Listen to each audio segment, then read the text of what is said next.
Descemos de lá e passamos por Cafarnaum. A mensagem foi oposta. Embora tenhamos visitado o lugar onde ficava a casa da sogra de Pedro, o templo, a casa de Mateus, o cobrador de impostos, e relembramos coisas tão grandiosas. Mas apesar de estarmos em um lugar totalmente histórico, onde Jesus realizou os maiores milagres, vimos sobre ela a consequência da ingratidão, da exaltação, e foi como se estivéssemos vendo o olhar amável de Jesus, advogado fiel, se transformar em olhar severo e, com vestes de juiz, proferir a sentença como para a figueira. E tu, Cafarnaum, que te ergues até os céus, serás abatido até os infernos, porque se em Sodoma tivessem sido feitos os prodígios que em ti se operaram, teria ela permanecido até hoje. Porém, eu vos digo que haverá menos rigor para Sodoma no dia do juízo do que para ti. Mateus 11, 23, 2. Com observações pesarosas e com temor, nossa guia nos falou uma coisa arrepiante. Cafarnaum nunca mais foi reerguida. Foi um momento ruim, com perguntas que não queriam se calar. Era a primeira vez na viagem que tomávamos as dores de um rejeitado que nós tanto desejamos. Ou melhor, um rejeitado porque tomou nossas dores. E ali, diante de um quadro de maravilhas e derrotas, era difícil definir o que sentíamos. Contudo, não restavam mais lamentos por Cafarnaum. Ela havia feito sua escolha. Queríamos algo com vida. Então partimos para as margens do famoso mar da Galileia, que teve o prazer de sentir o beijo do sobrenatural, o mar de águas doces. Pense, um mar de água doce. Eu suspirei e disse: quando Deus quer abençoar um lugar, aos nossos olhos ele exagera. Estávamos a fim de desfrutar dele e conseguir sua amizade para brincar com suas ondas, mas primeiro fomos cultuar ao Senhor. Eu estive assentada ali, quietinha, deixando minha alma aproveitar o momento, e minha mente viajou até onde aconteceu a pesca milagrosa. Perguntei a mim mesma se aqueles peixes não representavam a mim e a você. Não sei. Contudo, era como se víssemos toda a movimentação dos discípulos e o momento triunfal quando Jesus fez de Pedro um pescador de homens. Ah, se aquela volta ao passado fosse real, não perderíamos a oportunidade de deixar que alguém nos representasse. Iríamos até ele para dizer: você nos pescou, Pedro, quando disse: arrependei-vos e cada um de vós seja batizado em nome do Senhor Jesus Cristo. Atos 2:38. Por que você nos ajudou a entender qual era o nome do Pai, Filho e Espírito Santo? Nós somos a igreja da qual Jesus te falou quando disse: bem-aventurado és tu, Simão Barjonas, porque tu não revelou a carne e o sangue, mas meu Pai que está nos céus. Mateus 16:17. Somos parte do povo que Jesus pediu para que você apacentasse. João 21:17. Em certo momento acordávamos, eles não estavam mais lá, mas saber que seguíamos os passos de quem havia recebido a chave nos trazia a maior segurança. Assim, a caravana da fé perfeita regozijava com a excelência das revelações, e os céus que cobriam o retiro do Mestre pareciam testemunhar que não precisavam dizer aos pastores que ali estavam: ó sacerdotes, que desprezais o meu nome, dissestes: em que desprezamos nós o teu nome? Malaquias 1:6. Mas pelo contrário, enfeitava o cenário para o povo gentio que Deus visitou, tirando dentre eles um povo para o seu nome. Atos 15:14. O ar puro que soprava entre as árvores e as águas serenas ondeadas, e com rastros do pescador da Galileia, nos proporcionavam um momento para meditar e viajar. Não podíamos deixar de passear sobre elas, em um típico barco da época de Jesus. Entramos todos e celebramos o nome do Senhor. Os cantores judeus que ali estavam cantaram uma música dizendo: Israel ama o Brasil ama Israel. Quanta emoção nós sentimos! Amamos sim Israel. Enquanto deslizávamos, cantávamos hinos como: Ele andava pelo mar da Galileia, com seu jeito amoroso de falar. Você pode não acreditar, mas ele estava tão presente quanto o nosso coração, que batia emocionado só de lembrar que ele navegou naquele lugar. Como sentíamos o vento frio que tocava as privilegiadas águas nos acariciar. O vento levava nossos cabelos e balançava o barco que seguia a rota de Jesus. Sentíamos tanta intimidade que só nos faltava dizer: Falando nisso, diga-nos, Mar da Galileia, qual foi o sentimento de ter Jesus caminhando sobre você sem se afundar? Deve ter sido difícil conter as grandes águas que queriam abraçá-lo. Mas obrigado por ter mantido erguido nosso mestre, como se fazem a verdadeiros heróis depois de uma grande conquista. Nesta embarcação, meditando nas coisas sobrenaturais que aconteceram neste simpático mar, embora eu, sendo um pouco mais retraída, me peguei dançando, pulando e até brincando de trenzinho com os outros, pois o Deus infinito, que batizou aquele lugar com toda sorte de bênçãos, também se importou comigo. Eu o louvarei extravagantemente, a não ser que o Salmo 150 seja retirado e Deus se arrependa do dia de Pentecostes. Nosso passeio chegou ao fim. Foi difícil deixar o mar. Foi como se estivéssemos deixando de comparecer ao encontro marcado por Jesus com seus discípulos após a ressurreição. Chegamos atrasados. Contudo, aportamos em Tiberíades, onde os judeus queriam fazer de Jesus rei, depois dele haver multiplicado os pães e peixes. Com muita alegria, fomos ao hotel e, se é que existia cansaço, ele não era digno de atenção numa hora tão importante. Então, alguns de nós, por conta própria, saímos à noite. E onde fomos parar? Em frente ao Mar da Galileia, é claro, contemplando um verdadeiro museu com as mais antigas lembranças, mas que se tornavam novas para nós. Eu não queria ir embora dali, só por saber que um dia ele esteve naquele mar. Com pesar nos retiramos, e andando pelas ruas, uma pessoa emocionada, expressando seus impulsos, disse que sentia vontade de se deitar no chão para aproveitar.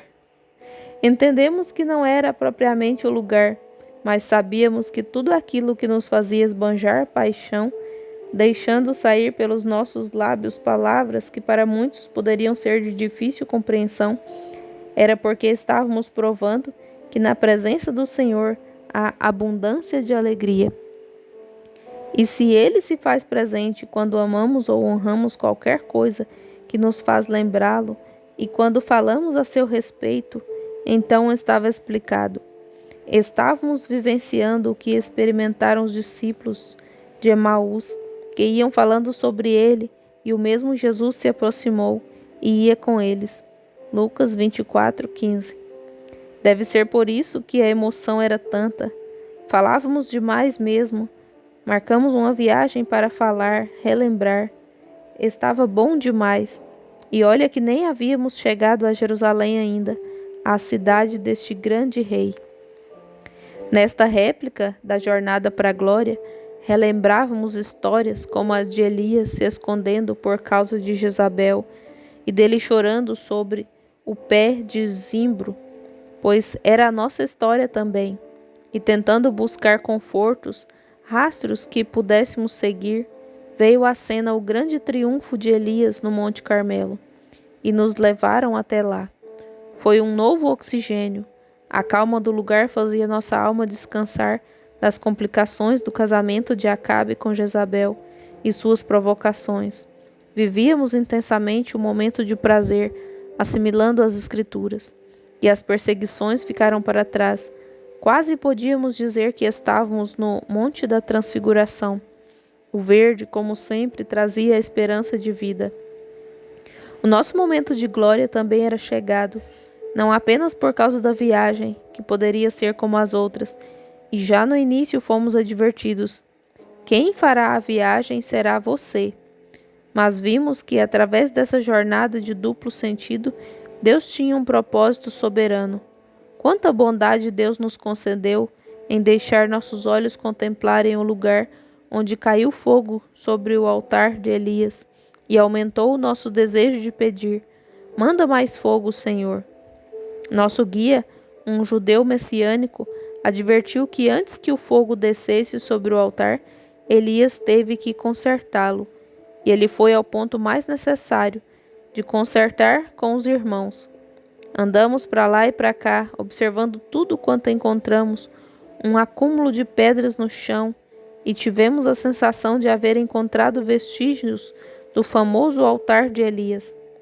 Mas logo sobreveio uma decepção, ao pensar que pudesse ser apenas uma ilusão nossa, no afã de ver pegadas de Elias, ou uma simulação, quem sabe, para este mesmo fim, para dar aquela impressão. Mas a promessa que o fogo arderá continuamente sobre o altar, Levítico 6:12, não nos deixava esmorecer. Ainda mais para quem possui uma foto como esta e sabe o que ela significa. O relógio não esperava. Chegou a hora de sairmos daquele belo paraíso preservado pelo braço divino, onde a nossa fé era estimulada. Como foi difícil reunir o pessoal que se deleitava no Monte Carmelo. Nossa guia, pelejando para que o povo deixasse rapidamente aquele lugar, gritou: venha, turma de Elias! Neste momento, aquele pequeno rebanho vibrou. Imaginem, turma de Elias, que elogio!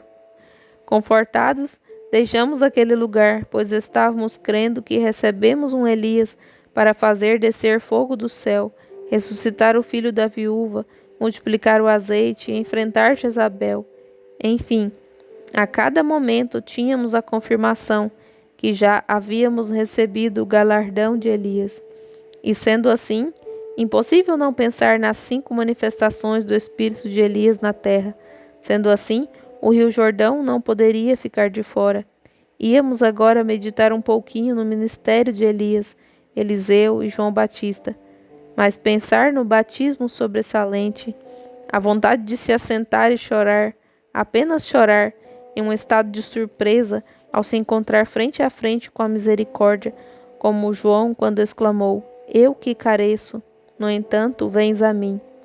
Eu havia preparado meu coração e me sensibilizado antes da viagem, ao tomar cuidado com as palavras, com os atos, com os pensamentos, porque li Josué dizendo ao povo de Israel, antes de cruzar o Jordão: santificai-vos, porque amanhã fará o Senhor maravilhas no meio de vós. Josué 3:5. Eu fiquei remoendo essa escritura.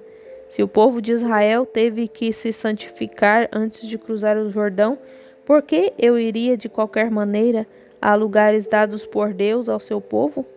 Valeu a pena me reservar, fazer um jejum de palavras e pensamentos. E isso trouxe os anjos para me alimentarem. E assim, cada um tinha o seu testemunho em particular. Mas creio que para todos nós, chegar às margens do Jordão foi um momento sublime. Apesar do travesseiro aveludado para nossa alma, a cena que víamos era grotesca. Um emaranhado de árvores entrelaçadas umas às outras e embaixo uma água barrenta nos desafiando a descer do nosso orgulho. Desculpas não eram aceitas, pois não só o general do exército da Síria havia mergulhado nele para se curar de sua lepra, mas a estreia do mais puro filme havia sido anunciada no meio daquelas águas. Eis o Cordeiro de Deus, que tira o pecado do mundo.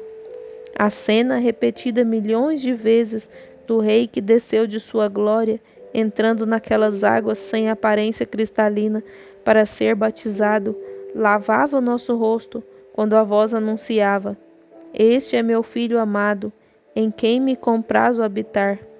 Humildade, humildade, humildade era o som das águas desafiando sempre. Eu desejei estar junto dele o dia todo em comunhão com quem o criou, mas me agradava saber que levaria as lembranças que meus olhos contemplaram. O rio onde reconheci que eu não era digna de tirar as sandálias dos pés daquele homem que se propôs a cumprir toda a justiça. Saímos pensativos e desejosos que deveríamos diminuir cada vez mais para que ele crescesse. Íamos agora conhecer, quem sabe, um refúgio secreto, pelo menos por um tempo, deste cordeiro, o alto monte do precipício. Foi uma das vistas mais lindas que já pude apreciar em minha vida e de onde tivemos o privilégio de ver o show de montanhas e vales de Israel. Avistamos a famosa e privilegiada Nazaré, o lugar onde Saul foi morto e onde se dará a guerra de Gog e Magog, o Monte da Transfiguração, conhecido como Monte Tabor, e ao fundo, enfeitando como que com ouro branco, um inspirador Monte Hermon, que Davi usou em suas comparações. Oh, quão bom e quão suave é que os irmãos vivam em união! É como óleo precioso sobre a cabeça, que desce sobre a barba de Arão, e que desce à orla das suas vestes, como o orvalho de Hermon, e como o que desce sobre os montes de Sião, porque ali o Senhor ordena a bênção e a vida para sempre. Salmos 133, 1 a 3. Embora a foto mostre tanto esplendor, ainda assim mente, até porque não se sabe se é possível fotografar a vida e a bênção. Ela também não consegue revelar toda a beleza e cor, somente estando lá para comprovar a riqueza daquele pedacinho do céu que abrigou o Criador. O vento soprava tranquilamente, nossas vistas descansavam sobre uma paisagem divina, a glória do Senhor era sentida e ele parecia ser literalmente tocado. Admirando tanto a grandeza desenhada pelo dedo de Deus, ao mesmo tempo o amor falava alto, enquanto os irmãos cuidavam uns dos outros por causa da altura, pois um pequeno descuido seria fatal. Escutamos então a lamentável história envolvendo o carpinteiro de Nazaré, que ao subir até onde estávamos, os judeus queriam lançá-lo pelas pedras abaixo. Mas a parte mais linda vem, que ele passou pelo meio deles e se retirou. Que pena que mesmo assim eles não reconheceram que ele já possuía o poder. Ainda maravilhados pelo capricho do Criador e poder do homem mais desejado, que é o Senhor Jesus, o pastor César fez menção que Jesus fez naquele mesmo trajeto que estávamos fazendo quando ia a Jerusalém para ser crucificado. Eu me recordei da canção que fala que em todo momento de glória dele, ele estava pensando na cruz. Não era mais possível ser apenas turistas, mas nos conscientizávamos. Não estávamos ali só para admirar, mas para mudar de vez nosso comportamento a respeito do Evangelho e do indescritível homem que mudou a história. Pois sabíamos que poderíamos fazer todo o sacrifício desta peregrinação, mas se não fôssemos participantes das aflições de Cristo, 1 Pedro 4,13, de nada valeria. Descemos pelos trilhos que talvez pudessem ser os que Jesus percorria para chegar até sua casa e ser recebido pelas mãos carinhosas de Maria. O horário não ajudava. Então passamos por Nazaré rapidamente e entramos na estrada. Depois de um tempo viajando com muita emoção, paramos em Caná da Galileia, que se encontra escondida entre os montes, com charme e elegância de quem vai a um casamento. Pequena e com ar alegre, ela abriga uma grande história, lugar onde Jesus realizou o primeiro milagre. Que pena que não estávamos lá naquele dia para assistir essa maravilha. Se Jesus estivesse lá pessoalmente, nos confortaria dizendo: bem-aventurados os que não viram e creram. Era hora de aproveitarmos para responder: estamos aqui porque cremos. Como a rainha de Sabá saiu de terras remotas para ouvir a sabedoria de Salomão, nós também saímos de uma terra tão distante porque sabemos que esteve aqui um maior que Salomão. Porém, mais do que nós, ele sabe disso.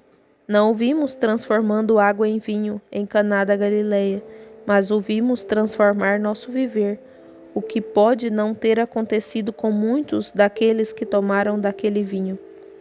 Neste mesmo dia passamos pelas ruínas de um coliseu em Cesareia, onde há uma bela vista para o mar Mediterrâneo. Vimos as grandes colunas dos templos antigos, a cela onde ficavam os gladiadores, o pátio onde se davam as corridas dos cavalos, e mesmo com quase tudo destruído, se podia ver quanta glória cercava o César. Mas eu pensei, o que importava? Ele era um louco. Como se referiu com humor o nosso guia. Agora vamos à casa do doido. É claro que não nos referíamos aos loucos, acerca dos quais Jesus falou que nem eles errariam o caminho. Estes são bem-aventurados. Mas a razão pela qual o chamamos de louco é porque ele não aceitou o Evangelho e ainda mandou matar os cristãos. Por que visitaríamos um lugar dirigido por um povo do qual grande parte da história foi escrita com o sangue de nossos irmãos? Para provar, é claro, que hoje a glória de César acabou, mas os cristãos permanecem. E com cabeça erguida estávamos nós, crendo que éramos a semente daquele sangue dos corajosos que morreram por amor à palavra. Como quem vivia um Pentecostes, andamos para lá e para cá, onde antes era quase proibido respirar. Embora não fosse lá o foco das mortes dos cristãos, era dominado por Roma. Então nossos pais na fé, se pudessem contemplar lá da glória, estariam todos de mãos levantadas, nos olhando e dizendo: valeu a pena. Vejam, nossos filhos estão hoje na arena, recebendo nosso troféu. Fotos, fotos e mais fotos do orgulho no chão do palácio derrubado. E exaltamos ao Senhor cantando: Ele venceu a morte, ao terceiro dia ressurgiu. De glória coroado, virá do modo que subiu. Elohim é rei, Elohim é Jeová, Elohim é Jesus, Elohim voltará. Quando terminamos, fomos aplaudidos por alguns de outro país que ali estavam nas arquibancadas. Demonstramos gratidão e seguimos a jornada. Enquanto íamos caminhando, nosso coração vibrava, pois a cada minuto que se passava, estávamos mais perto de Jerusalém. Deus, ao nosso respeito, já havia encomendado: trazei meus filhos de longe, minhas filhas das extremidades da terra, a todos os que são chamados pelo meu nome. Preparai o caminho ao povo, aplanai a estrada, limpai-a das pedras, arvorai a bandeira aos povos. Isaías 62:10. Fiquei feliz com tanta gentileza, mas não precisava. Apenas seu bem-vindo já nos contentava. Mesmo se a estrada fosse ruim e cheia de pedras o caminho, entraríamos, assim mesmo, por amor. Estávamos realizando este nosso desejo e a hora mais esperada estava chegando, de poder cantar como Davi. Alegrei-me quando me disseram: vamos à casa do Senhor. Os nossos pés estão dentro de tuas portas, ó Jerusalém. Apenas passamos por Tel Aviv, antiga Jope, onde Jonas embarcou para Tarsis, onde chegaram os cedros do Líbano para a construção do templo de Salomão, onde houve a ressurreição de Tabita, de onde embarcaríamos também para voltar ao Brasil. Mas não era hora de pensar nisso. Sentíamos como se estivéssemos em nosso lar, em nossa pátria. Deixamos aquela cidade e, já cheios de prazer por estarmos chegando ao lugarzinho predileto, a fenomenal Jerusalém, vimos algo impactante, porém peculiar, aos que viajam para a mansão celestial. Havíamos fugido do engarrafamento, mas de repente houve um impedimento no caminho. Levantamo-nos para olhar e nos deparamos com a cena mais linda. Um grupo de judeus havia parado seus carros, desceram e, ao lado da rodovia, oravam, porque aquele era o horário de suas orações. Alguns irmãos emocionados dentro do ônibus começaram a gritar: "Glória a Deus!" A vontade era de chorar ao contemplar tão belo quadro. Embora pudesse parecer ritualismo, sabíamos que foi por isso que Daniel foi preso e tínhamos aquela lição tão gloriosa que nem os leões podem com quem tem o hábito de orar verdadeiramente. Não seria por isso também que ninguém pode com os judeus? Eles oram. E fizeram aquela rodovia ficar mais linda do que se fosse enfeitada com as mais belas pétalas. Enquanto falavam com Deus, gotas benditas do céu eram derramadas ali, e em nossos corações também. Antes de chegarmos a Jerusalém Celestial, eu desejo ver tal cena entre nós, os que caminhamos para lá. Caso contrário, temo não haver chegada.